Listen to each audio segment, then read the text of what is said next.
Hi friends, Radhe Radhe. कैसे हैं आप सभी?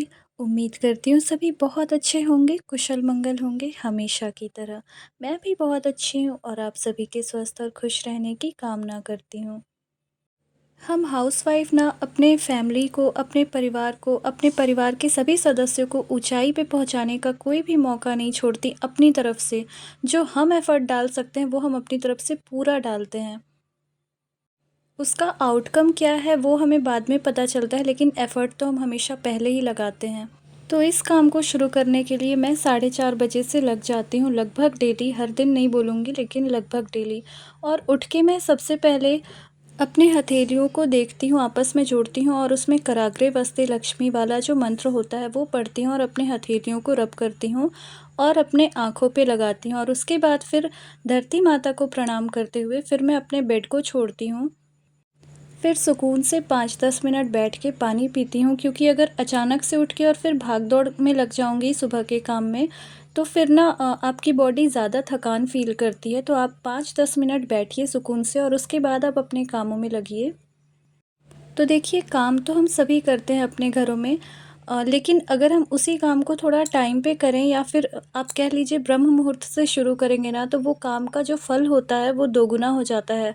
आपको याद होगा, जब हम छोटे हुआ करते थे बचपन में, हमें पढ़ाने के लिए हमारे पेरेंट्स हमें मॉर्निंग में उठाया करते थे, ताकि ब्रह्म मुहूर्त में हम पढ़ेंगे शांति से, सुकून से, तो वो हमारे दिमाग को ज़्यादा असर करेगा, ज़्यादा अच्छे से याद होगा। बस वैसा ही कुछ रूल हमारी लाइफ में इस समय, इस एज में भी आता है। हमें अपने काम को जल्दी करना चाहिए, स्पेशली ये जो क्लीनिंग वाला काम होता है, ये आप सुबह जल्दी उठ के अपने घर को क्लीन करिए।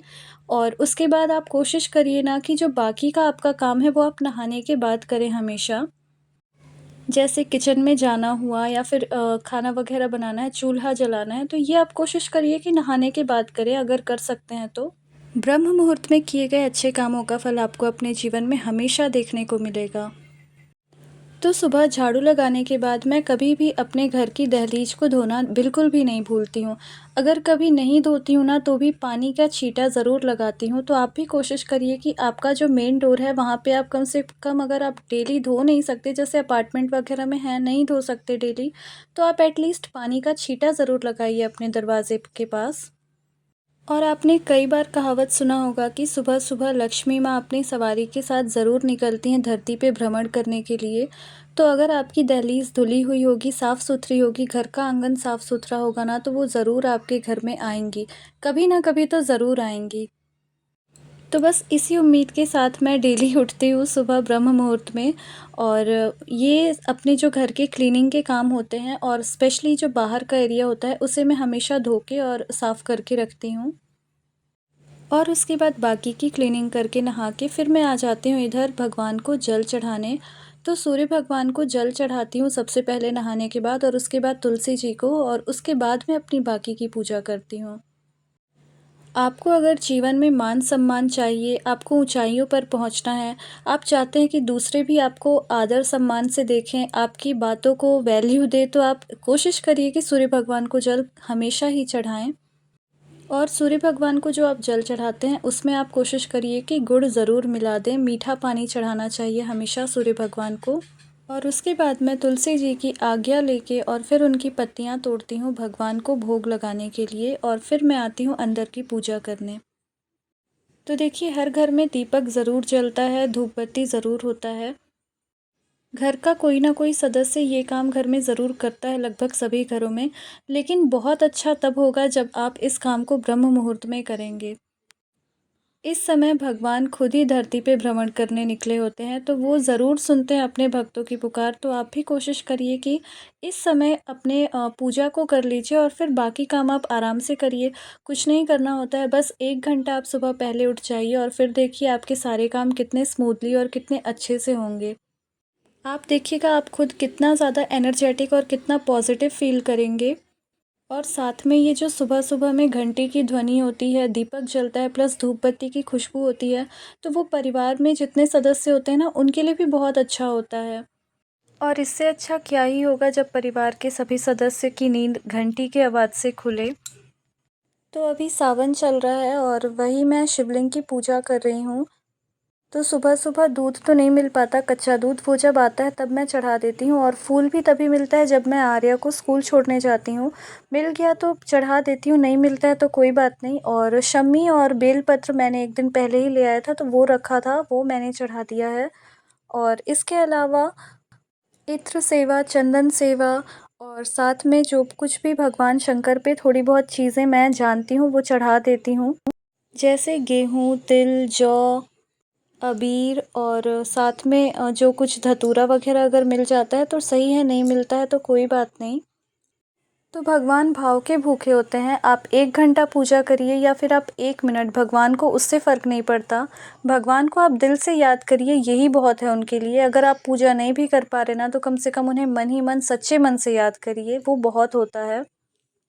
और हम में से कोई भी बहुत ज़्यादा विद्वान नहीं है, क्योंकि हम भी देख-देख के ही दूसरों को सीखते हैं। तो जब भी आप पूजा कर लें तो एक बार भगवान से क्षमा याचना ज़रूर करें कि भगवान, पूजा में हुई त्रुटि को माफ़ करिएगा और साथ में हमारे जीवन में हमसे कोई गलती ना हो। अगर गलती हम करने जाएँ तो उसमें आप सँभाल लीजिए हमें। और फिर उसके बाद आप जो भी धूप-दीप रहता है ना, उसे पूरे घर में ज़रूर घुमा दीजिए। उससे जितनी भी नेगेटिविटी होती है रात भर जो आपके घर में स्टोर होती है ना, वो धीरे-धीरे मतलब बाहर निकलेगी उससे।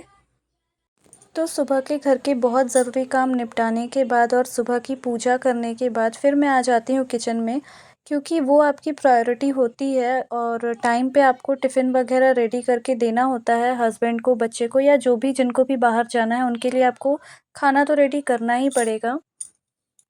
लेकिन वो खाने की वैल्यू तब और ज़्यादा बढ़ जाएगी जब आप ना नहा के अपने किचन में घुसेंगे और माता अन्नपूर्णा को प्रणाम करेंगे। अपना जब चूल्हा आप जलाएँगे ना तो आप सबसे पहले प्रणाम करेंगे माँ अन्नपूर्णा को और उसके बाद फिर चूल्हा जलाएँगे।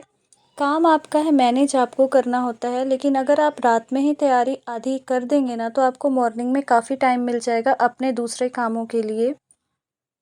तो ये वाला जो समय होता है ना, जब मैं ब्रेकफ़ास्ट बनाने के लिए किचन में जाती हूँ तो इसी के साथ साथ मैं आर्या को भी उठाती हूँ और उसे भी रेडी करती हूँ स्कूल के लिए, क्योंकि उसे उठाना और रेडी करना मतलब मेरा पूरा नाश्ता बनने के साथ-साथ ये काम चलते रहता है, बहुत टाइम लग जाता है। तो देखिए, ये बिल्कुल ज़रूरी नहीं है कि आप सुबह जल्दी उठ के और भगवान को याद कर रहे हैं या आप अपने घर को क्लीन कर रहे हैं और साथ में आप अपने सारे काम बहुत टाइम टू टाइम कर रहे हैं, तो आपके घर के सभी सदस्य उसी रूल को फ़ॉलो करेंगे, ज़रूरी नहीं है। लेकिन हाँ, समय के साथ वो हो जाएगा, क्योंकि देख-देख के इंसान को हैबिट हो जाती है, स्पेशली बच्चे को। तो अगर वो शुरू से ये चीज़ देखेंगे ना, तो वो थोड़े टाइम बाद वो खुद भी ये रूल को फ़ॉलो करेंगे।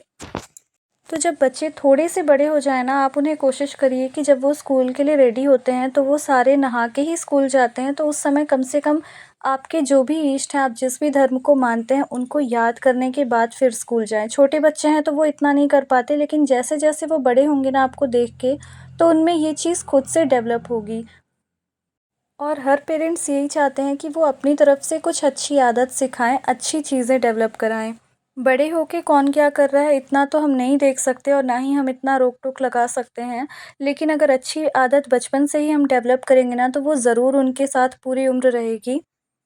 और मेरे अंदर भी ये वाली जो हैबिट है ना, मॉर्निंग में जल्दी उठना और जल्दी काम ख़त्म करना, मॉर्निंग में पूजा करना, वो मैंने भी कहीं न कहीं अपने घर में अपनी मम्मी को देखा है तभी सीखा है।